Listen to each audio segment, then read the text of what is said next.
नमस्कार मित्रांनो, हा विजय हरभरा आहे आपला.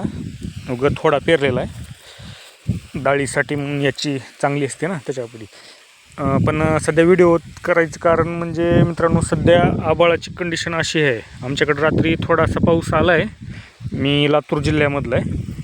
तर महाराष्ट्रामध्ये तुम्ही कुठेही राहतात चाला, सगळीकडं म्हणजे शक्यतो वातावरण असतं आहे. कुठं कुठं पाऊस पण आहे, पाऊस गारपीट असं पण सांगायलेत. पण सध्याच्या कंडिशनला तुम्हाला तुमचा हरभरा केवढाही असू द्या, लहान असो, ज्याला फुलं लागले नसतील, किंवा मग एकदम फुलात असेल, किंवा मग घाट्याच्या स्टेजला आला असेल. अजून तर घाट्याच्या स्टेजला कुठला आलेला नाही, पण त्यांनी सगळ्यांनी आता एवढे 2 दिवस जाऊ द्या, म्हणजे एवढं आभाळाचं म्हणजे हे ढग जाऊ द्या, पावसाचं वातावरण गेल्याच्या नंतर 100% फवारणी घ्यायची.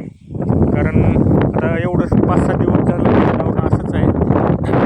पाऊस पडल्यास तर तुम्हाला 100% फवारणी घ्यावीच लागेल. आणि जिथं समजा पाऊस जरी नाही पडला असला तरी पण फवारणी करून घ्या. कारण एक हरभरा हा ढगाळ वातावरणात एकदम सेन्सिटिव्ह असतोय. बुरशीनाशक, कीटकनाशक आणि एखादं टॉनिक घ्या. आता त्याच्यामध्ये स्टेज वाईज करा. ज्यांच्या हरभऱ्याला अजून फुलंच लागली नाहीत त्यांनी एक बुरशीनाशक घ्या, 1261 घ्या, कीटकनाशक घ्या, आणि अजून तुम्हाला काही टॉनिक वगैरे वापरायचं झालं तर ते नक्की वापरू शकता. आणि ज्यांचा हरभरा फुलामध्ये आहे, आता आपण पाठीमागं असं पण म्हणलं होतं की बाबा एकदम फुलामध्ये फवारणी करू पण नाही. पण आता कंडिशन अशी झालेली आहे की बाबा एवढ्या ढगाळ वातावरणावरून पाऊस पडल्याच्या नंतर मग ते फुलाला पण प्रॉब्लेम, ते ऑटोमॅटिक ह्याच्यानं होतं. तर बुरशी तर 100% पडते. मग एक आंतरप्रवाही बुरशीनाशक थोडं प्रमाण म्हणजे लिक्विडमध्ये घेतलो तर चांगलं राहील.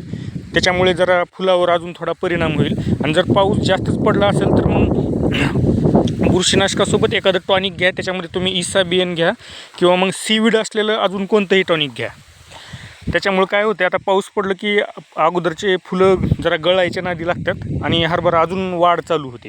आणि समजा जास्तच माजत असेल तर मग टाबोली घ्या. जेणेकरून टाबोली काय करते, आपलं पिकाची वाढ थांबवते आणि फुटवे आणि फुलाची संख्या वाढवते, असं आहे. आणि आळीसाठी तुम्ही मग कीटकनाशक इमामेक्टिन घ्या, किंवा इतर तुम्हाला जे जमल ते घ्या. आणि बुरशीनाशक चांगल्या कंपनीचं घ्या एखादं. कारण आता सध्याची फुलाच्या कंडिशनमधली अवस्थामध्ये तर, आणि ज्यांची समजा अजून फुलं नाहीत त्यांनी एखादं जरा साधं पण घेतलं तर चालतं. पण फवारणी 100% कराच तुम्ही. फवारणी केल्याशिवाय पर्याय नाही.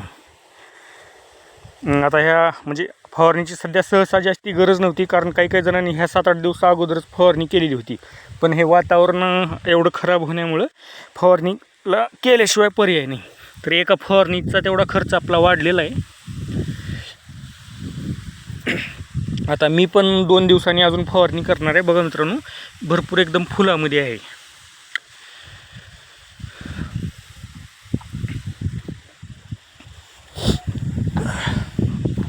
आणि हे ह्या प्लॉटबद्दल सांगायचं झालं तर हे बेडवर केलेलं आहे बरं का. तर बघा असलं आलेलं आहे. त्यावेळी एकदम जबरदस्त फूट पण झाली आणि सेटिंग पण मस्त चालू आहे. लोक घाटे पण सुटायला लागलेत. आपण याला पाणी वगैरे तर दिलंच नाही, म्हणजे ड्रिपनं सोडलं होतं. मधल्या काळामध्ये एकदा पाऊस पण येऊन गेला, त्या पावसावरच सध्या हरभरा असा आहे. आणि एवढं आहे, पाऊस आला, ढग आले की असे प्रॉब्लेम होतात. त्याच्यामुळे मित्रांनो, फवारणी नक्की करा. आणि ज्यांच्या इथं तर पाऊस पडला आहे त्यांनी तर 100% फवारणी केलीच पाहिजे, नाहीतर हरभऱ्यामध्ये काही राहत नाही. आणि शक्यतो मित्रांनो, बेडवर हरभरा करत जावा, जेणेकरून पाऊस किती जरी पडला तरी काही अडचण येणार नाही. ठीक आहे, धन्यवाद मित्रांनो.